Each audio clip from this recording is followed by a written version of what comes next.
Ever wonder what it was really like to face winter in the Wild West?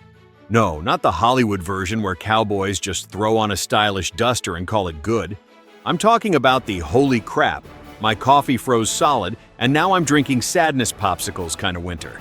Because here's the thing, while we're over here complaining about our Wi-Fi being slow, people in the 1800s were literally betting their lives on whether they packed enough beans.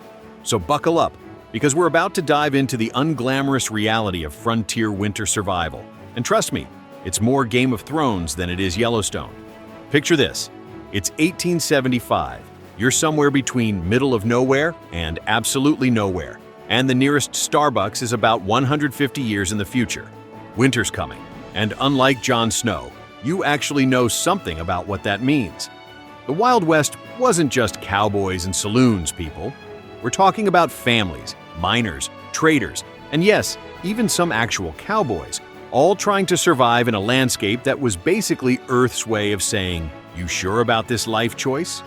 And here's where it gets interesting, because surviving a frontier winter wasn't just about being tough. It was about being smart, really, really smart.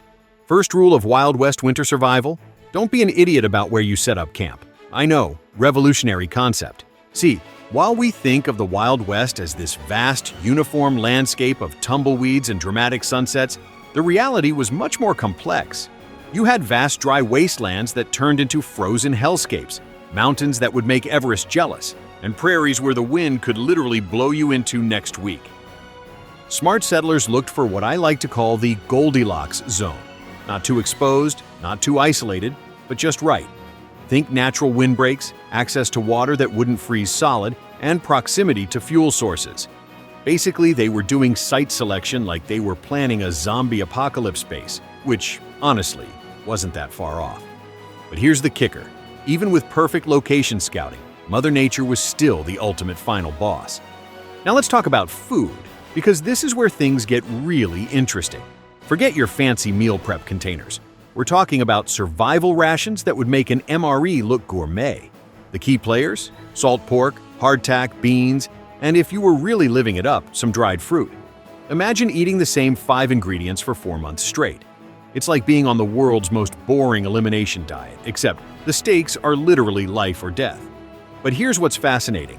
The people who survived weren't just hoarding food, they were strategically managing calories like they were running their own personal economy. They understood something we've kind of forgotten in our age of DoorDash and midnight snacking. Food is fuel, and wasting fuel in winter means you don't see spring. The smart ones also knew how to supplement. Hunting, fishing through ice, even knowing which tree bark was edible. It's like they were all forced to become Bear Grylls, except without the camera crew and the hotel to go back to. Here's where we separate the survivors from the statistics. Staying warm in the Wild West winter wasn't just about throwing on more layers, though layers were crucial. It was about understanding heat as a resource that needed to be generated, conserved, and strategically deployed. These people were basically human engineers. They built dugouts that used the Earth's natural insulation. They created heating systems using stones and fire that would warm their shelters for hours after the flames died down. They understood body heat sharing in ways that would make modern thermodynamics professors jealous. And clothing? Forget fashion. This was pure function. We're talking about layering systems that NASA would approve of. Wool, fur, anything that could trap air and create insulation. They were basically walking around in their own personal atmospheric suits. But here's what nobody talks about: the mental game. Cabin fever wasn't just a cute expression, it was a legitimate survival threat. Imagine being cooped up for months with the same people, eating the same food, staring at the same 4 walls, all while knowing that one mistake could kill everyone.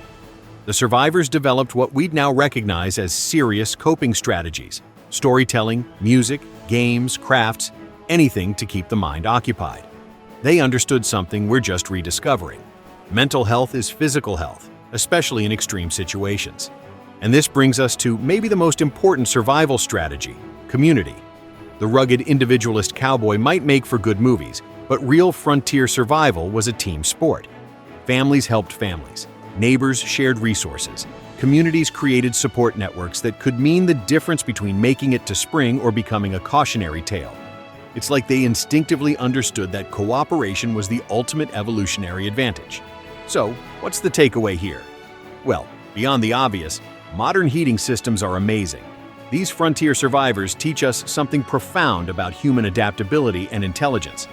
They survived not because they were tougher than us, though they probably were, but because they understood their environment, respected its dangers, and adapted their strategies accordingly. Thanks for joining me on this journey through frontier survival. If you enjoyed this deep dive into Wild West winter survival, hit that like button, subscribe for more historical reality checks, and let me know in the comments. Could you survive a winter in the Wild West? Be honest,